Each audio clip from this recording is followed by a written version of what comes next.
Paris की एक रात डोरिस अपने मालिक फिलिप को शहर के बीचों बीच गाड़ी में लेकर जा रहा होता है। जब ट्रैफिक में इंतजार करना बोरिंग लगने लगता है तो डोरिस स्पीड लिमिट को तोड़ते हुए बहुत तेज गाड़ी चलाने लगता है। वह गाड़ियों को चकमा देता है और ट्रैफिक सिग्नल की परवाह नहीं करता। इससे पुलिस उसका पीछा करना शुरू कर देती है। डोरिस शर्त लगाता है कि वह पुलिस को चकमा दे सकता है, लेकिन जब वह एक पुल के नीचे से गुजरता है तो पुलिस उसे दोनों ओर से घेर लेती है। डोरिस पर ज्यादा फर्क नहीं पड़ता और इस बार वह शर्त लगाता है कि वह पुलिस से सुरक्षा ले सकता है। पुलिस उसे कार से बाहर आने को कहती है और वह नाटक करना शुरू कर देता है। वह गुस्से में दिखने का नाटक करता है और कहता है कि फिलिप हिलडुल नहीं सकते और वह उन्हें हॉस्पिटल ले जा रहा है। पुलिस को यह बात तब सही लगती है जब वे कार की खिड़की में व्हीलचेयर देखते हैं। जब वे फिलिप के पास पहुँचते हैं तो वह उन्हें मिर्गी का दौरा आने का नाटक करते हुए दिखता है।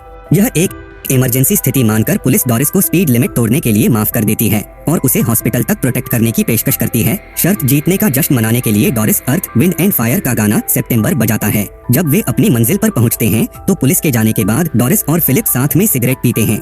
डोरिस वादा करता है कि वह सब संभाल लेगा और हॉस्पिटल के स्टाफ के आने से पहले ही उन्हें वहां से ले जाता है। यह दोस्ती कई महीने पहले शुरू हुई थी। फिलिप और उनकी सहायक मैगी एक नया केयरटेकर खोजने के लिए इंटरव्यू ले रहे हैं, लेकिन यह प्रोसेस कुछ खास सफल नहीं हो रहा है क्योंकि सभी कैंडिडेट के जवाब बहुत ही सामान्य या अजीब से हैं। तभी अचानक डोरिस वहां आ धमकता है बिना इस बात की परवाह किए कि उसका नंबर अभी नहीं आया है। दरअसल वह केवल इसीलिए आया है ताकि उसे एक डॉक्यूमेंट्स पर सिग्नेचर करवा दिए जाएं, जिसमें लिखा हो कि वे उसे नौकरी पर नहीं रखेंगे, जिससे वह अनएम्प्लॉयमेंट बेनिफिट्स का दावा कर सके।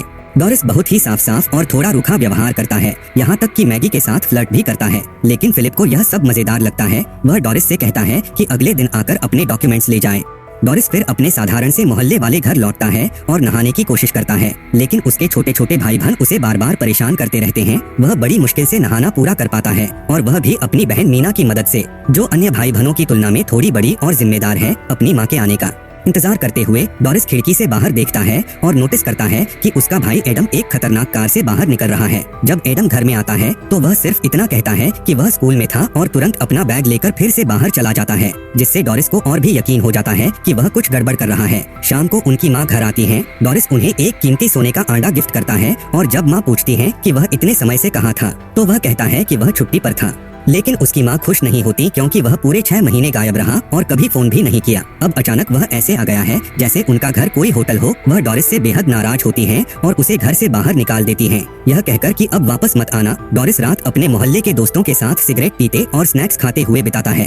अगले दिन डोरिस फिलिप के घर अपने डॉक्यूमेंट्स लेने पहुंचता है। वहां उसकी मुलाकात घर की देखभाल करने वाली यवोन से होती है। यवोन उसे घर का दौरा कराती है और फिलिप की डेली रूटीन के बारे में बताती है। वह उसे वह कमरा भी दिखाती है जो उसके लिए होगा, जिसमें उसका अपना पर्सनल बाथरूम होगा। डोरिस नहाने के टब को देखकर रुक रुक कर देखता है, लेकिन फिर यवोन उसे फिलिप से मिलने के लिए ले जाती है। फिलिप उसे डॉक्यूमेंट्स देने का ऑफर करता है, लेकिन साथ ही नौकरी का प्रस्ताव भी देता है। डोरिस 1 महीने के ट्रायल के लिए नौकरी स्वीकार कर लेता है और फिलिप उससे शर्त लगाता है कि वह 2 हफ्तों से ज्यादा टिक नहीं पाएगा। अपना सामान अपने कमरे में रखने के बाद डोरिस को फिलिप की देखभाल करना सिखाया जाता है। उसे यह सीखना पड़ता है कि फिलिप की टांगों को सक्रिय कैसे रखा जाए, उसे व्हीलचेयर में कैसे बिठाया जाए और उसे नहलाने और कपड़े बदलने में कैसे मदद की जाए। डोरिस के लिए चीजें तब अजीब हो जाती हैं जब उसे पता चलता है कि उसे फिलिप को हाई स्टॉकिंग्स पहनानी होंगी और यहाँ तक कि फिलिप के बाथरूम इस्तेमाल करने के बाद उनकी सफाई भी करनी होगी। हालांकि वह इन कामों को लेकर काफी शिकायत करता है और बार बार कहता है कि वह ये काम नहीं करेगा, लेकिन आखिर वह इन्हें अपनी नौकरी का हिस्सा मानकर स्वीकार कर लेता है। शाम को जब डोरिस छत पर स्नैक्स का आनंद ले रहा होता है तो फिलिप की बेटी एलिसा और उसका बॉयफ्रेंड बास्टियन वहाँ आते हैं, जो एक प्राइवेट जगह ढूंढ रहे होते हैं। डोरिस उन्हें अपनी बियर शेयर करने से मना कर देता है और दोनों को वहां से भगा देता है। डोरिस धीरे धीरे फिलिप की दिनचर्या के अनुसार काम करना सीख जाता है। हालांकि शुरुआत में वह कई गलतियां करता है। उदाहरण के लिए फोन को फिलिप को पकड़ाने के बजाय उनके कान के पास रखने की जगह दे देता है या नहाने के दौरान बेबी मॉनिटर का ख्याल नहीं रखता। वह यह भी सीखता है कि फिलिप की लेटर्स को अलग अलग फोल्डरों में व्यवस्थित कैसे करना है। ज्यादातर लेटर्स वह खोलता है, लेकिन कुछ ऐसी पर्सनल लेटर्स होती हैं जिन्हें देखने की अनुमति उसे नहीं होती। जब डोरिस को एक पर्चा मिलता है जिसमें महिला प्रोस्टिट्यूट का एडवर्टाइजमेंट होता है तो वह उन्हें कचरे में फेंकने के बजाय उनके लिए अलग से फोल्डर बना देता है, जैसा फिलिप ने कहा था। हालांकि यह नई नौकरी पूरी तरह से काम तक सीमित नहीं है। डोरिस अपनी मौजमस्ती के लिए भी समय निकालता है। वह लगातार मैगी पर लाइन मारने की कोशिश करता है, हालांकि उसकी कोशिशें बेकार जाती हैं। कभी कभी वह प्रोस्टिट्यूट को बुलाकर उनके साथ वक्त बिताता है। एक सुबह जब यवोन डोरिस को देर से उठने के लिए डांटने आती है तो उसे उसके बैग में खतरनाक हथियार मिलते हैं। हालांकि वह इस बारे में कुछ कहती नहीं। आज डोरिस का काम फिलिप को गाड़ी में घुमाना है, लेकिन वह उन्हें किसी वैन के पीछे कार्गो की तरह ले जाने से इनकार कर देता है। इसके बजाय वह उन्हें एक फैंसी कार में ले जाता है जो आमतौर पर इस्तेमाल नहीं होती। फिलिप, जो पहले इसे सही नहीं मानते और व्यावहारिक होने की बात कहते हैं, जल्दी ही तेज और दिलचस्प सवारी के विचार को लेकर उत्साहित हो जाते हैं। हालांकि यवोन इसे अब भी गलत मानती है। जब वे इमारत से बाहर निकलने की कोशिश करते हैं तो उन्हें एक पड़ोसी की गाड़ी रास्ते में खड़ी मिलती है जिसने नो पार्किंग का सिग्नल अनदेखा कर दिया होता है। डोरिस बिना देर किए उस व्यक्ति के पास जाता है, उसे शर्ट के कॉलर से पकड़ता है और धमकाता है जब तक कि वह अपनी गाड़ी हटा नहीं लेता। फिलिप उसके इस कदम से प्रभावित होते हैं, लेकिन यवोन एक बार फिर असंतुष्ट होती है। दोनों एक म्यूजियम जाते हैं जहां फिलिप एक ऐसी कलाकृति खरीदने की योजना बनाते हैं जिसे डोरिस पैसे की बर्बादी मानता है क्योंकि वह सिर्फ एक लाल रंग का धब्बा है। इसके बाद फिलिप एक रिश्तेदार से मिलते हैं जो बताते हैं कि हर कोई डोरिस को लेकर चिंतित है क्योंकि वह हिंसक हो सकता है। इसके अलावा उन्हें पता चलता है कि डोरिस का एक आपराधिक रिकॉर्ड भी है, लेकिन फिलिप को इससे फर्क नहीं पड़ता। उन्हें डोरिस इसलिए पसंद है क्योंकि वह उन्हें दया की नजर से नहीं देखता और उनके साथ मजाक मस्ती करता है। मैगी पर लाइन मारने की एक और असफल कोशिश के बाद डोरिस यवोन के साथ किचन में डिनर करता है। इस दौरान वह फिलिप को मैगी को लेटर्स लिखवाते हुए सुनता है। यवोन बेबी मॉनिटर बंद कर देती है और बताती है कि ये लेटर्स एक महिला एलियोनोर के लिए हैं, जिनसे फिलिप का पत्रों के माध्यम से रिश्ता है, लेकिन वे कभी पर्सनल रूप से नहीं मिले। प्यार की बात करते हुए डोरिस यवोन को छेड़ता है कि माली उसे हमेशा घूरता रहता है। रात में जब डोरिस सोने की कोशिश कर रहा होता है तो बेबी मॉनिटर से अजीब आवाजें सुनाई देती हैं। फिलिप को सांस लेने में दिक्कत हो रही होती है। भले ही वह इसे नजरअंदाज करने की कोशिश करता है, लेकिन आखिर में वह फिलिप के कमरे में जाता है और शांत शब्दों और गीले कपड़े से उनका चेहरा पोंछकर उन्हें उस दौरे से बाहर निकालता है। फिलिप आखिरकार सो जाते हैं, लेकिन कुछ देर बाद जागते हैं और कहते हैं कि उन्हें ताजी हवा की जरूरत है। इस बार डोरिस बिना झिझक फिलिप को व्हीलचेयर पर बिठाता है, उन्हें कंबल में लपेटता है और उन्हें नदी के किनारे टहलाने ले जाता है।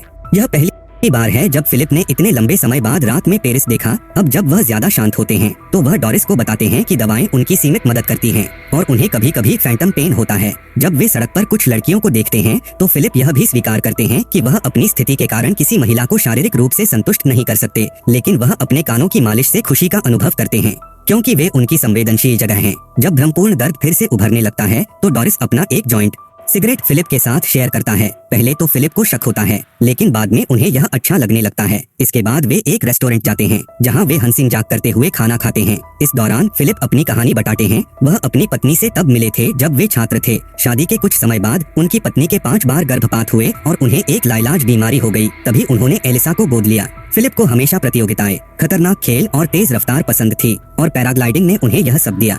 लेकिन पैराग्लाइडिंग के एक सेशन के दौरान खराब मौसम के कारण उनका एक्सीडेंट हो गया जिसमें उनकी रीढ़ की हड्डी टूट गई। हालांकि वह कहते हैं कि उनका असली दुख व्हीलचेयर नहीं बल्कि अपनी पत्नी के बिना जीना है। कुछ और मजाक करने के बाद फिलिप को याद आता है कि डोरिस का 1 महीने का ट्रायल खत्म हो गया है और अब वह आधिकारिक तौर पर उनकी नौकरी पर है।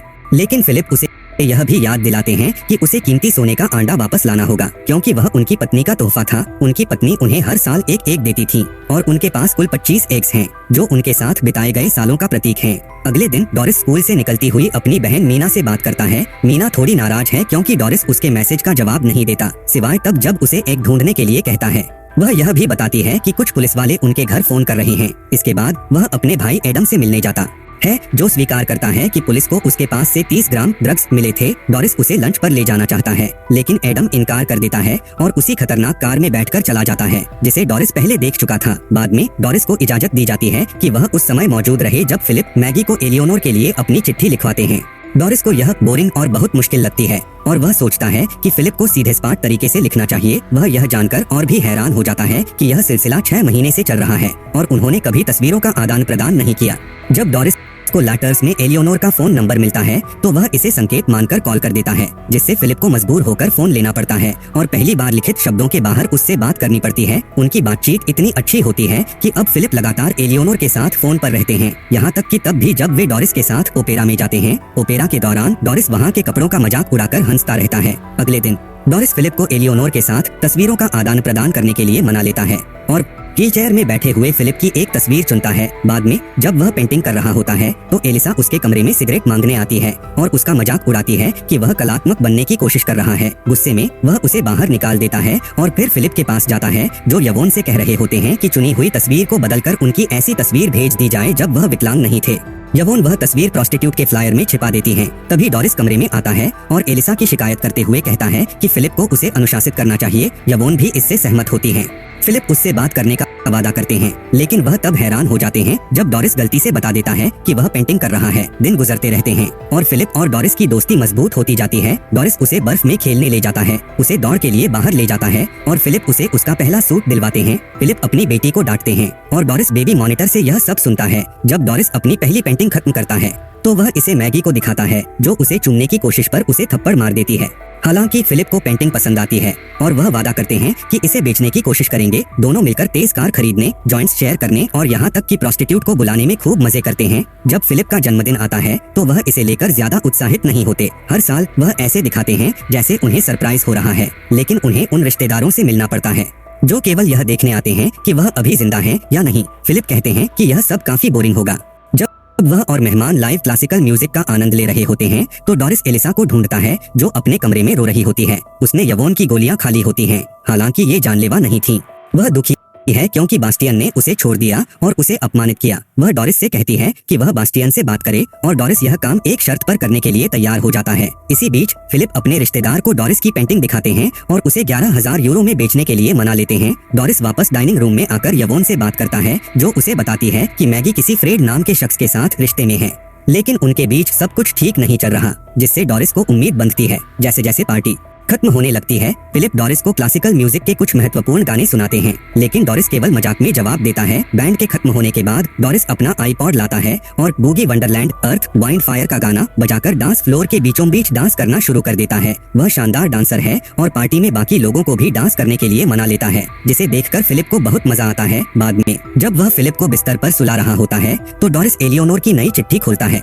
उसने अपनी तस्वीर भेजी होती है जिसमें वह बहुत खूबसूरत लग रही होती है और उसने लिखा होता है कि वह अगले हफ्ते पेरिस आ रही है और उनसे मिलना चाहती है। डेट वाले दिन यवोन और डोरिस फिलिप को एक परफेक्ट आउटफिट दिलाने के लिए कई कपड़े ट्राई करवाते हैं, क्योंकि यवोन ही फिलिप को डेट पर ले जाने वाली होती है। डोरिस अपने दिन की छुट्टी का इस्तेमाल बास्टियन से मिलने के लिए करता है। वह बास्टियन को धमकाता है और उसे एलिसा से माफी मांगने, हर दिन उसके लिए क्रोसेंट्स लाने और अपने बाल ठीक करने के लिए कहता है। इसके बाद डोरिस अपनी माँ के काम पर जाता है, लेकिन केवल उसे दूर से देखने के लिए। रेस्तरां में यवोन और फिलिप एलियोनोर का इंतजार कर रहे होते हैं, जो काफी देर से आती है। 1 घंटे तक इंतजार करने के बाद फिलिप हार मानकर डोरिस को फोन करते हैं और कहते हैं कि वह उन्हें वहां से ले जाए। फिलिप रेस्तरां से निकल जाते हैं बिना यह देखे कि एलियोनोर उसी समय पहुंच रही है। उसी रात फिलिप डोरिस को अपने प्राइवेट प्लेन में ले जाते हैं और डोरिस को पेंटिंग बेचकर मिले पैसे दे देते हैं, जिससे वह बहुत खुश हो जाता है। अगली सुबह वे गाँव पहुँचते हैं, जहाँ फिलिप पैराग्लाइडिंग करने का फैसला करते हैं और डोरिस को भी खींच ले जाते हैं।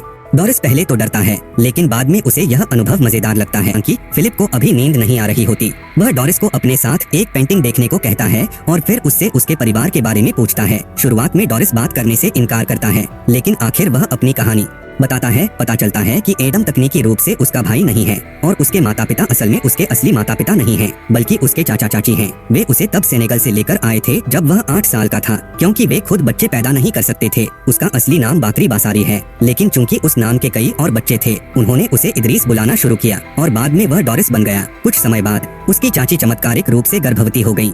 उसके चाचा की मृत्यु के बाद चाची की जिंदगी में और पुरुष आए और भी बच्चे हुए। जैसे डोरिस ने फिलिप से एलिसा के बारे में बात की थी, वैसे ही फिलिप उसे बताते हैं कि एडम को अनुशासन की जरूरत है, इसलिए वह डोरिस को नौकरी से निकाल देते हैं ताकि वह अपने परिवार के साथ समय बिता सके, क्योंकि वह अपना पूरा जीवन एक बूढ़े आदमी की देखभाल में नहीं गुजार सकता। इस सुबह जब बास्टियन हर रोज की तरह अपना क्रोसेंट लेकर आता है और अपने बालों को सही करता है, डोरिस अपना सामान पैक करता है और जाने के लिए तैयार हो जाता है। मैगी उसे अलविदा कहने आती है और जब डोरिस आखिरी बार उस पर लाइन मारने की कोशिश करता है तो मैगी उसे अपने साथी फ्रेड से मिलवाती है। यह जानकर कि फ्रेड का पूरा नाम फ्रेडरिक है और मैगी पुरुषों में दिलचस्पी नहीं रखती, डोरिस तुरंत हार मान लेता है। घर से निकलते वक्त वह बेबी मॉनिटर यवोन को वापस करता है और उसे छेड़ता है कि उसने मजाक में उसे मैगी के बारे में झूठ बताया था। इसके बदले में यवोन उसे वह प्रोस्टिट्यूट फाइल देती है जिसमें तस्वीर छिपाई गई थी। डोरिस फाइल को फेंक देता है, लेकिन तस्वीर अपने पास रखता है। घर के बाहर वह देखता है कि फिर एक कार एंट्रेंस ब्लॉक कर रही है, हालांकि वह अब वहां काम नहीं करता, फिर भी वह उसे हटाने के लिए कहता है। जब एडम इस पर सवाल करता है तो डोरिस कहता है कि यह प्रिंसिपल की बात है। कुछ घंटों बाद दोनों भाई अपनी मां को स्टेशन से लेने जाते हैं। इसी दौरान घर में फिलिप अपने नए केयरटेकर के साथ पहला डिनर कर रहे होते हैं। वह केयरटेकर बहुत नीरस और उबाऊ होता है और फिलिप बिना खाना खाए ही उसे छोड़ने का फैसला कर लेते हैं। चूंकि यवोन माली के साथ डेट पर होती है, कोई उन्हें इसके लिए डांटने वाला भी नहीं होता। दिन बीतते हैं और डोरिस अपनी पुरानी जिंदगी में वापस लौट जाता है। वह अपने पुराने दोस्तों के साथ समय बिताने लगता है और खतरनाक कार वाले लड़कों से कहता है कि एडम को परेशान न करें। जब वह एक इंटरव्यू में जाता है जिसके लिए उसके पास पर्याप्त अनुभव नहीं होता, तो वह अपने नियोक्ता को यह कहकर प्रभावित करता है कि वह प्रैक्टिकल है और फिलिप के साथ काम करते हुए उसने जो कला का ज्ञान हासिल किया उसका इस्तेमाल करता है। इससे उसे एक ड्राइवर की नौकरी मिल जाती है। इस बीच फिलिप अपने नए केयरटेकर को पसंद नहीं करते और लगातार बुरे मूड में रहते हैं। एक रात जब वह किसी से भी अपनी फैंटम पेन में मदद लेने से मना कर देते हैं, यवोन डोरिस को फोन करके बुलाती है।